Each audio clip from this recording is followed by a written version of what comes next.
Hey everyone, this is Josh from before, and I'm here with starting this review out a little bit differently today. I've got McFarlane Toys DC Multiverse, Birds of Prey, Harley Quinn.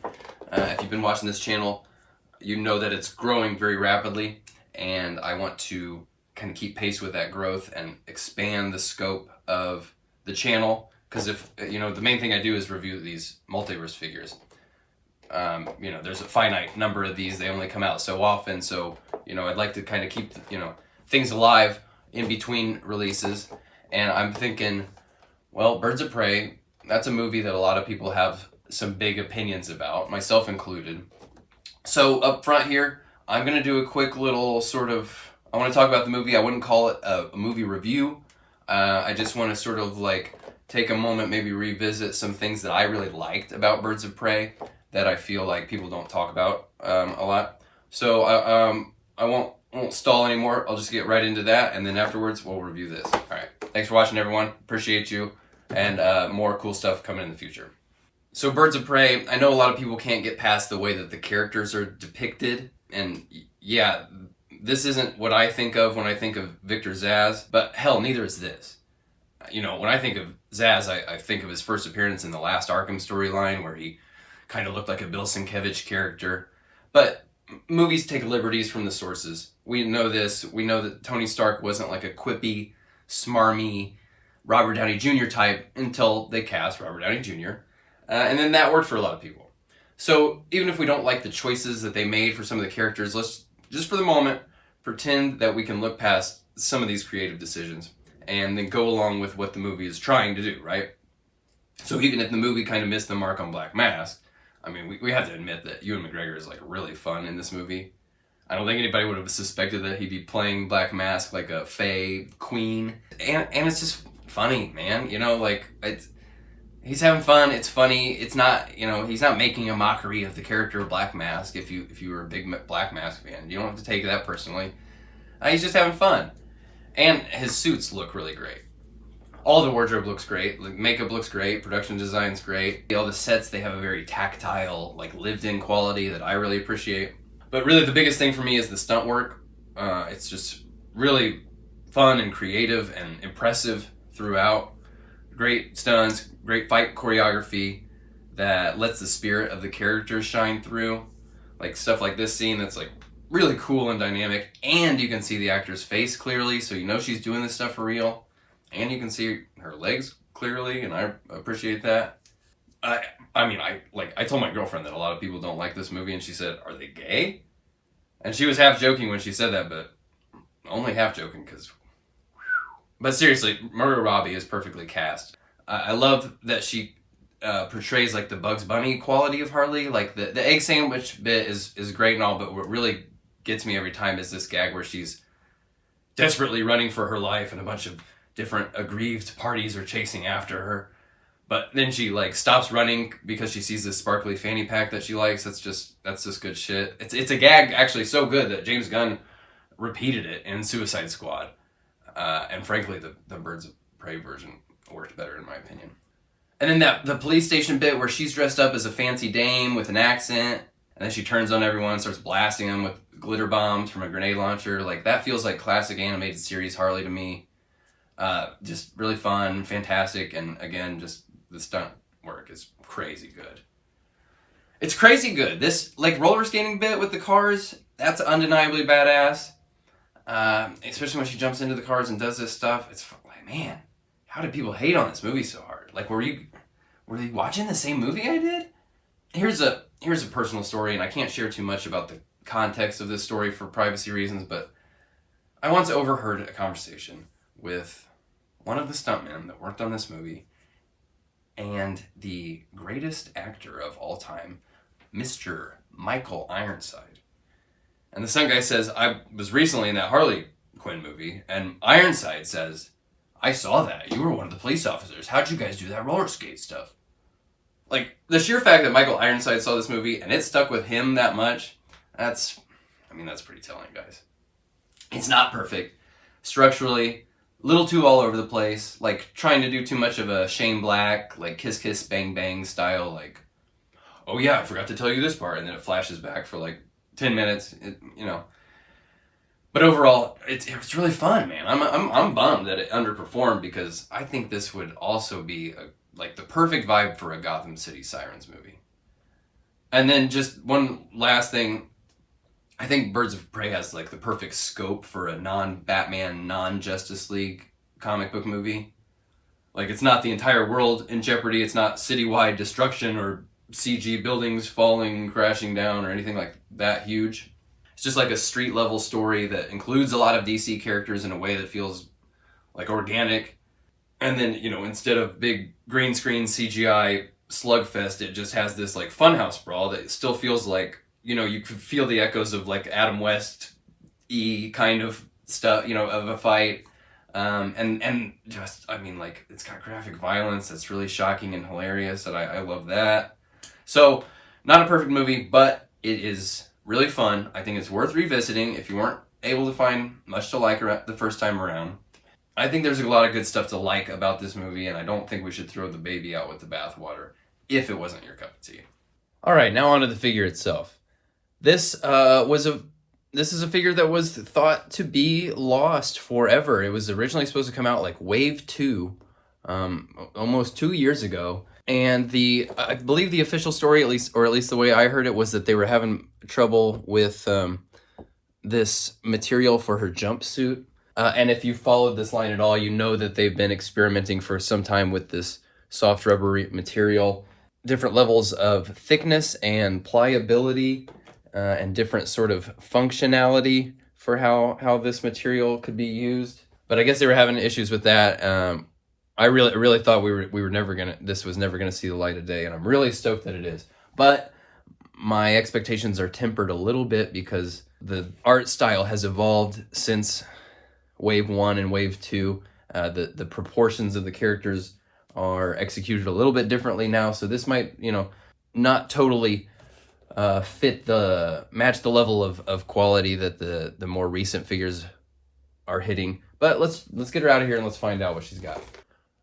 So I want to start by saying that this is the third time we've got a Harley Quinn from the Multiverse line, and not one of them, every single one has got this closed mouth sort of smirk that it's fine. And this one, looking at it now, I was a little disappointed when I first got it out. Looking at it now, it looks a little bit better than I remembered. And this looks really good as well. It's just not what I just don't think it captures the character. You know, I think a big, cheesy, toothy grin is more appropriate for the character. My theory is that they don't want to do the open mouth smiles because they don't want to paint teeth in the inside of the mouth and stuff, but that's just my theory. She comes with this big funhouse mallet that has a good amount of paint on it. It's got a nice sculpted details. I wish that smile was sculpted in there, maybe.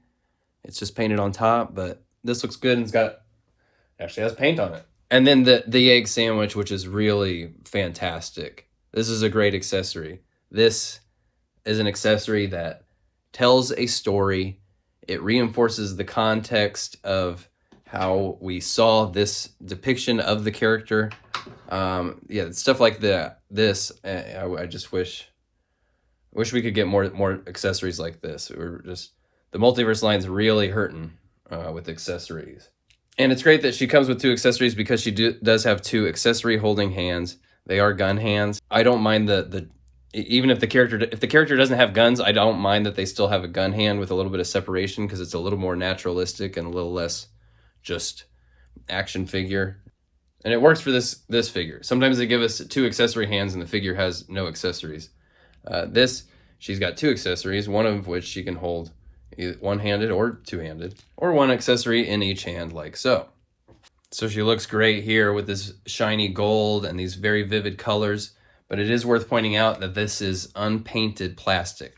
So while it is a better color of gold unpainted plastic than they did with Gorilla Grodd, it does not look better than this actual painted plastic with real gold paint on it.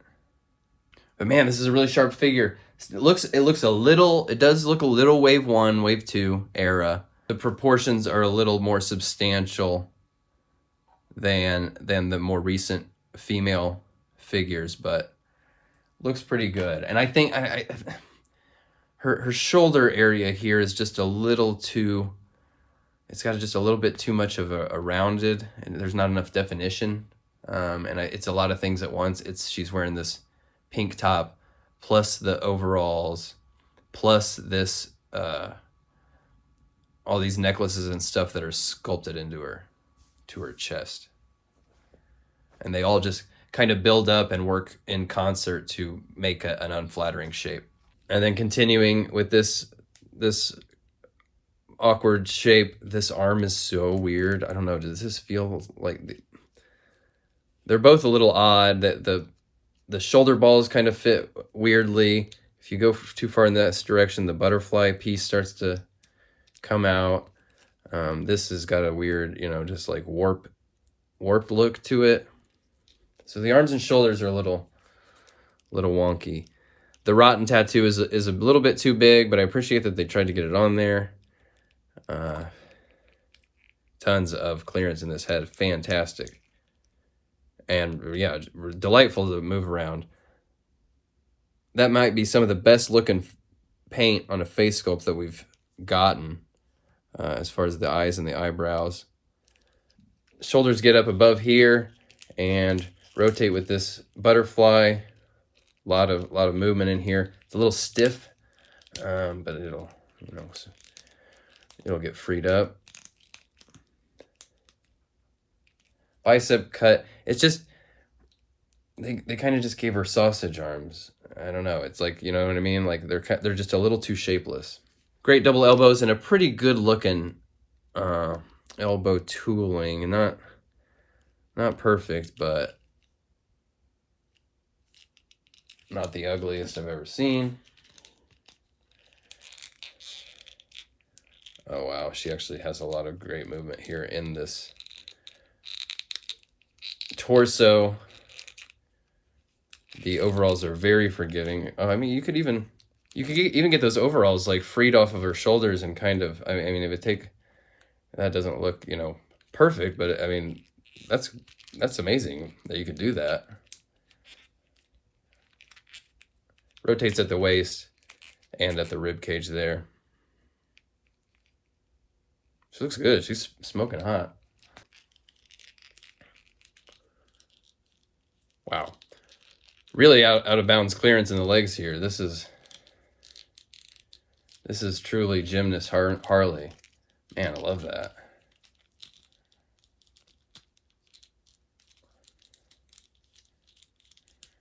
Rotation there at the hips.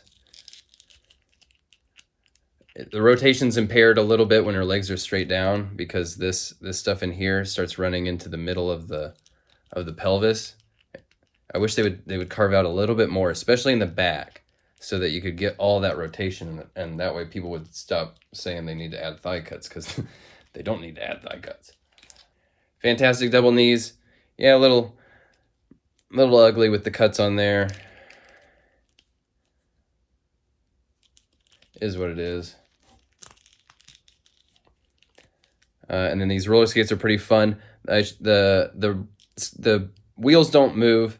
They've put this sort of peg thing here, which doesn't totally ruin the look, because roller skates do kind of have this thing, that comes down, but it's flush against the ground, which is